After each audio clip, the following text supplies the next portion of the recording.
He has spoken on the topics faith, family and freedom in Cuba, Belgium, Brazil, Congo, UK and all over the USA to crowds from 14 to 40,000. International leadership speaker, trainer and coach. Author of Learn to Raw Leadership, Attitude Hack, Live a More Excellent Life, 5 Battle Strategies of a Victorious Warrior. 2021 President's Lifetime Achievement Award recipient. Founding partner of the John Maxwell team. Toastmaster International Speech Competition semi-finalist. Founder of Tell It Like It Is TV, ThatGuyRocks.com and ThatGuySpeaks.com. Creator of Story Power TV, Transforming Grace TV, and Leading Leaders Podcast.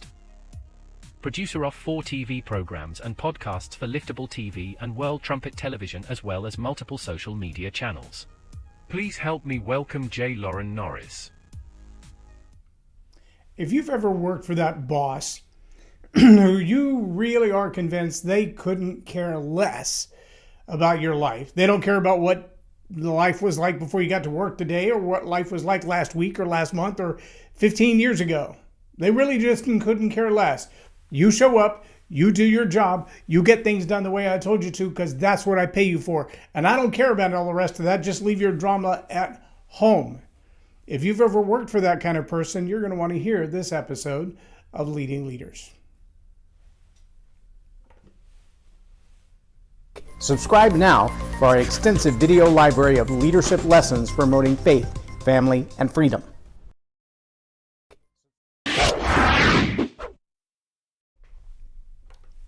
I'm J Loren Norris with Leading Leaders Podcasts, and maybe you haven't worked for that kind of boss that really couldn't care less about what happened this morning on the way to work, or how bad the traffic was, or what kind of trouble you had with your car, or why you were on time versus a little early, or why you were actually late. There's myriad reasons why that might be true. Plethora of opportunity for your morning schedule to go awry. I remember calling my boss on the way to work one day and said, "I'm stranded on the side of the road, but I'm fixing my car and I'll be there as soon as I can." And he said, "Do you need me to call AAA?" I said, "Nope, I know exactly what the problem is." He said, "Then why didn't you fix it before?" I said, "Well, the problem that I have is that I have an old car with a metal gas tank, and sometimes the rust in the tank shakes loose when I drive on bumpy roads under construction, and that rust gets caught in the fuel line and comes up to the carburetor and sticks in the fuel filter. And that's not a fix-it-before problem, it's a fix-it-as-you-go problem. It never goes away until you can spend the money to replace the gas tank, and I don't make that kind of money just yet."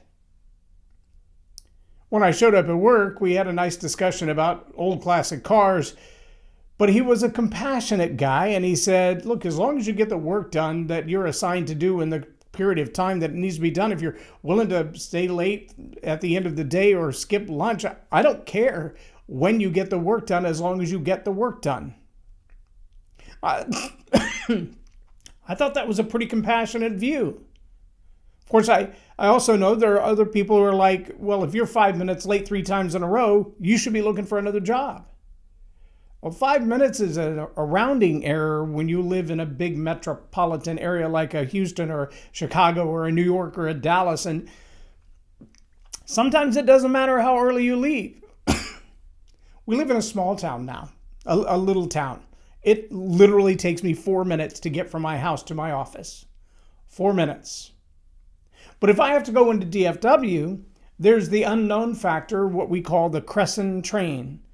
There's a singular highway that goes from here to the Dallas-Fort Worth area. There are ways to go around like a spider web, but the primary thoroughfare is a highway that has a train track that goes right through the middle of it. And it's not just a train track, it's a switching station. And that switching station often has trains that are divesting cars and gathering other cars, which means they will back up and move forward and back up and connect more cars and take off some cars. And they will do that sometimes for hours. And the train schedule never asks about mine. It couldn't care less. That would be something that would literally be beyond my control. Something I can't do anything about. In fact, there are times that I've said, well, I'll leave a little early. A little being 20 minutes, 30 minutes early. When the train takes up an hour on the tracks, 30 minutes early doesn't help. And when you realize that sometimes that train starts its nonsense at 5:30 in the morning, you can't get ahead of it unless you leave at 4 in the morning. And if it starts its nonsense at 5:30 in the morning, it might still be doing its nonsense at 6:30, 7:30, 8 o'clock in the morning. And now you've got 10 miles of cars in both directions waiting to get through a singular red light. Beyond your control. Now, a compassionate leader doesn't ask for the train schedule.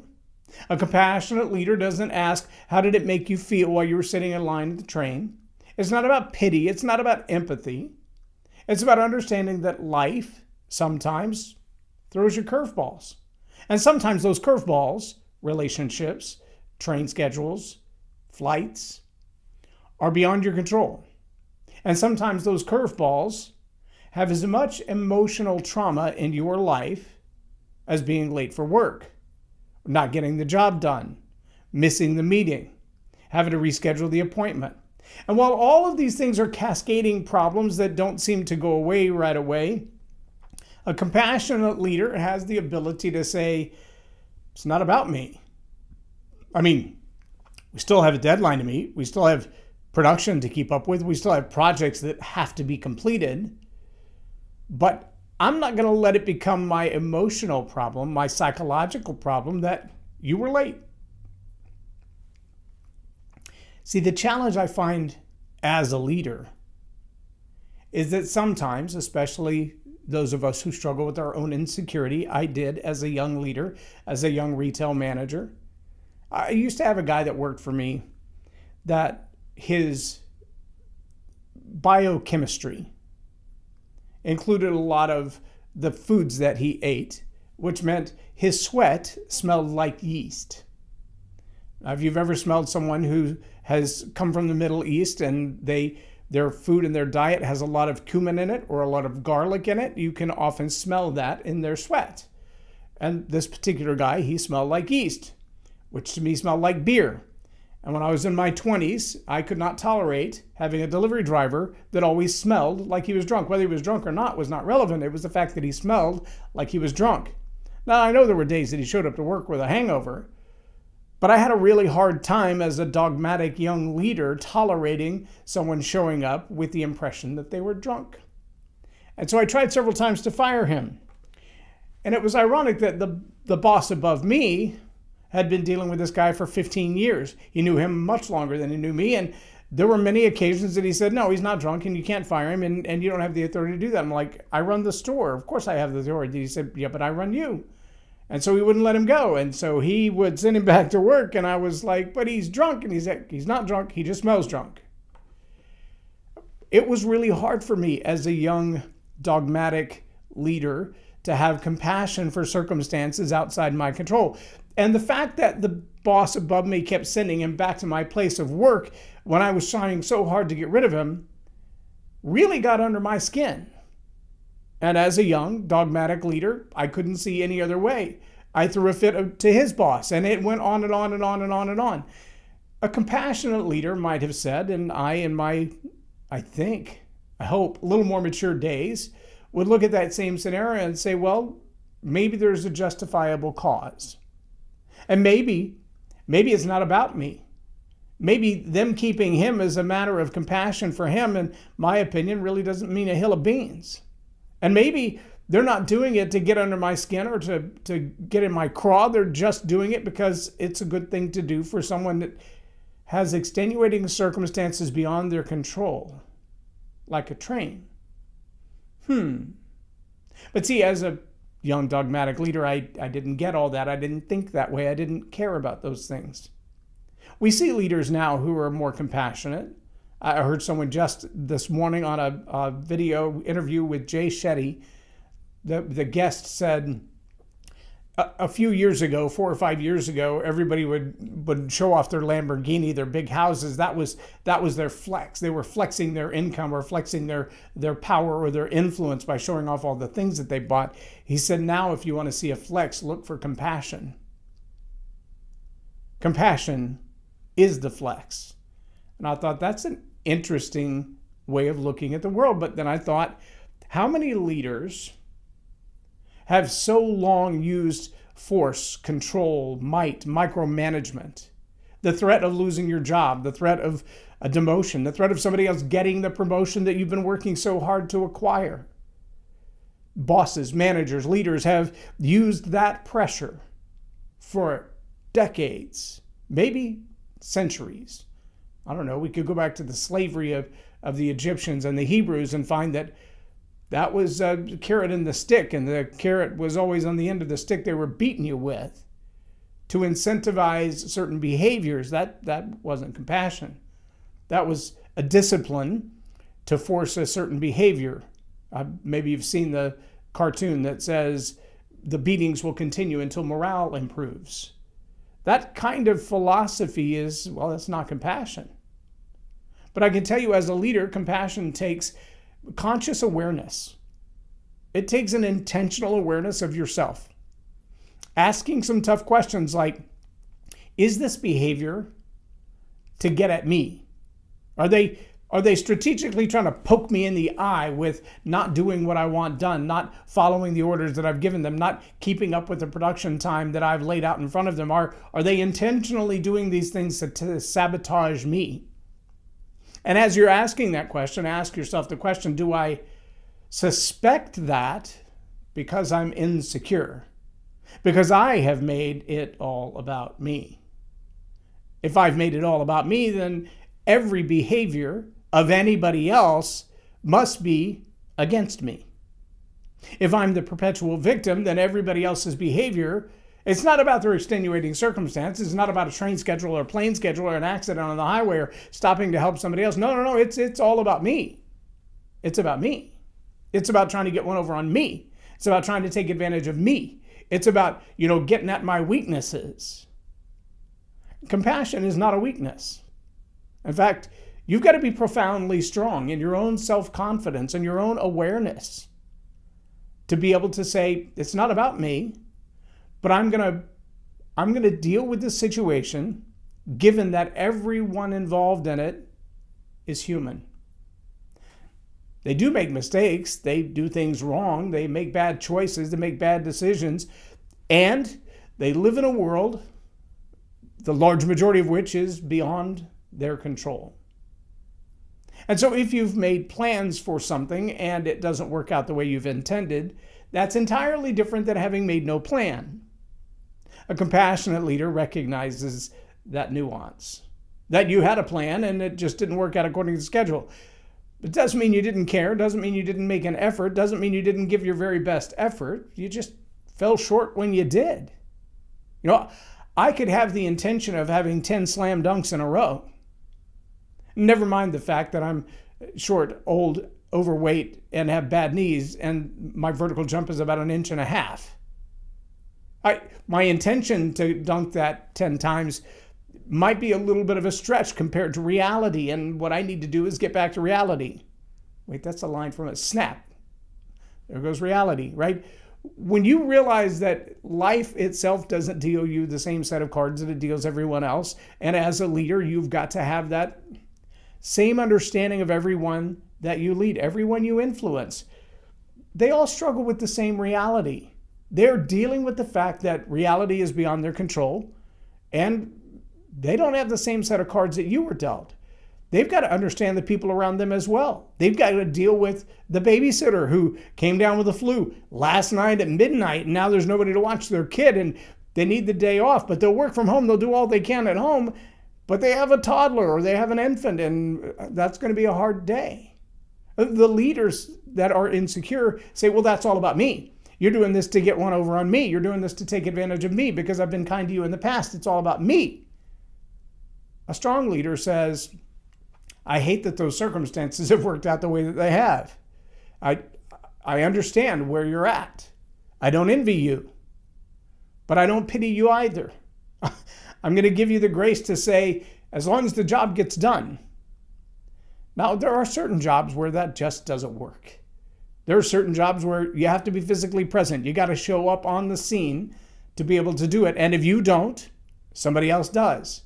And if you can't make it, somebody else is going to have to. And whether that's the boss or that's a leader or that's a fill-in, sometimes that's your responsibility to find that person. You can't just abdicate the responsibility. But again, a compassionate and secure leader doesn't think, oh, this is all about me. You just tried to ruin my day off. No. Grow up a little bit. Sometimes it really is just extenuating circumstances beyond your control. Now, if, on the other hand, you discover as a leader through your perception and awareness and your investigations, if need be, that somebody on your team is taking advantage of the process, taking advantage of other people on the team, taking advantage of you, intentionally sabotaging your ability to get the project done or the work done, to get your time off for your own personal sanity, if you can find strong evidence to that fact, then perhaps they need another team. And compassion helps them find it, or at least find a good reason to find another team. I'm going to help you find the exit because this isn't working for you or for me. And it's amazing that sometimes compassion doesn't feel like compassion. Think back to the old story of the lion with the thorn in his foot and the mouse who removed the thorn. The lion wasn't happy having that thorn pulled out of his foot, but he was no more happy having the thorn left in his foot. It's going to be painful to find the solution. Sometimes the solution itself is painful, but it's no more painful than leaving the solution or leaving the problem there to fester. If you have somebody on your team who is intentionally sabotaging the success of your team by doing things like last-minute unannounced absences, sabotaging projects by not finishing them on time or intentionally doing them inaccurately, incorrectly, inappropriately, by sabotaging relationships and not following up, not making the contacts they're supposed to, then it probably is time for that person to find another team. And for whatever cause that they have, perhaps they don't like somebody on the team. Perhaps they want your job. Perhaps they want to move up the ladder. Perhaps they think, if I can make you look enough a fool, getting your job will be much easier for me. Any one of those cases is a sign that you have an immature wannabe leader. You have somebody who would rather sabotage the entire team for the sake of their own success than to wait until they have proven themselves competent and capable of the job that they're aspiring to. Now, if you go back to the last episode, you'll remember that I said that leaders that are insecure tend to not promote those on their team because they're afraid somebody's going to take their job. If you get these two people in the workplace, the one who will do anything at any cost to get the promotion, and the one who will do anything at any cost to prevent them from getting the promotion, you've got a constant tension. You've got a fighting, a war of wills. You've got a team that is going to destroy itself from the inside like Rome did. And unfortunately, you have the fallout of every customer that team should be serving. Everybody else on that team. Now, remember, sometimes those customers are not external, they're internal. If you've got an accountant organization within your organization, or you've got a team of financial people, or a team of strategists, or a team of marketing people, or a team of technologists, and they work within your organization, and two of them in that little organization have their own war of wills going on, where one says, I will sabotage the entire team to make sure you're not my leader anymore, and the other one who says, I am willing to make any sacrifice necessary to remain the leader, your whole organization is in trouble.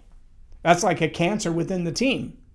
And you may not even recognize it as a leader who's a few layers above. You may be the guy sitting in, or the gal sitting in the corner office going, I do not understand why we keep dropping these opportunities. We get these new customers in, marketing does their job, sales does their job, customer service does their job, and then all of a sudden it hits the fan and we're losing customers left and right. Well, if you haven't figured out that the bottleneck is a war of wills in one particular department, then you as a leader are going to have a challenge.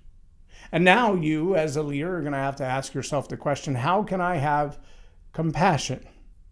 How can I realize this may not be all about me? They're not trying to bring the entire company down. They're just fighting for themselves. Maybe they're both very productive leaders when they're not in the same space.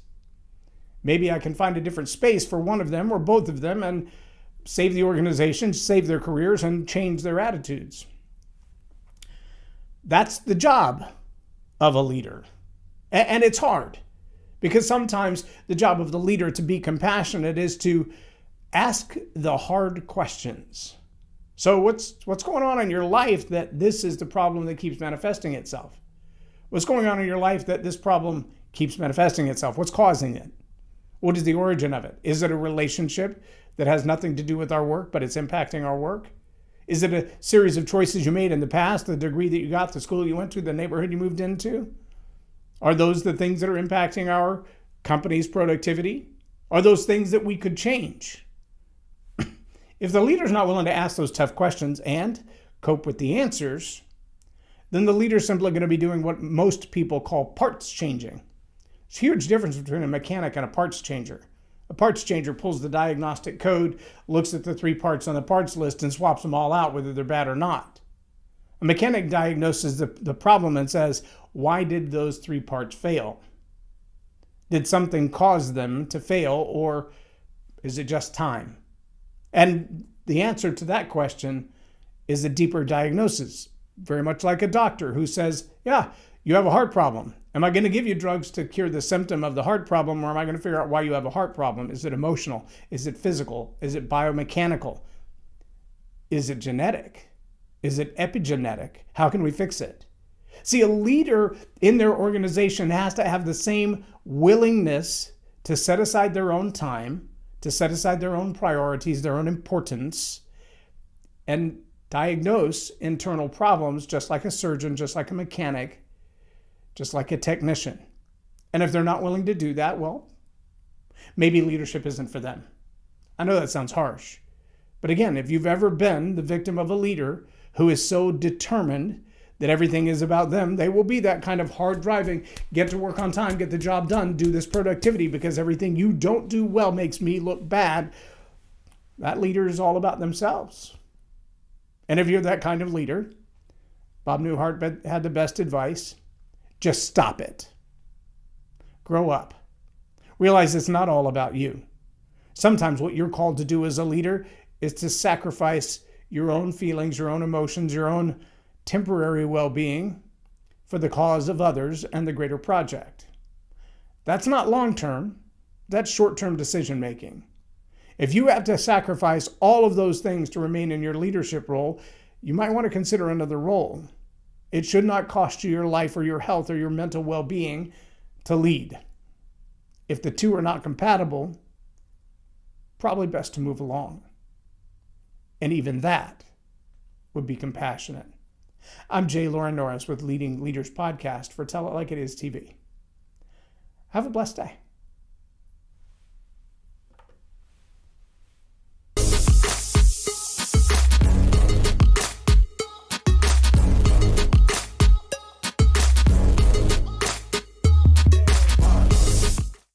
Loren is a master teacher on storytelling, and I learned so much. I'm really going to have to sit down and go back through everything, and I think I might have to have some more coffees with Loren, but it was totally worth my time, and I really highly recommend it if you're looking to grow your ministry, grow your business, grow your career.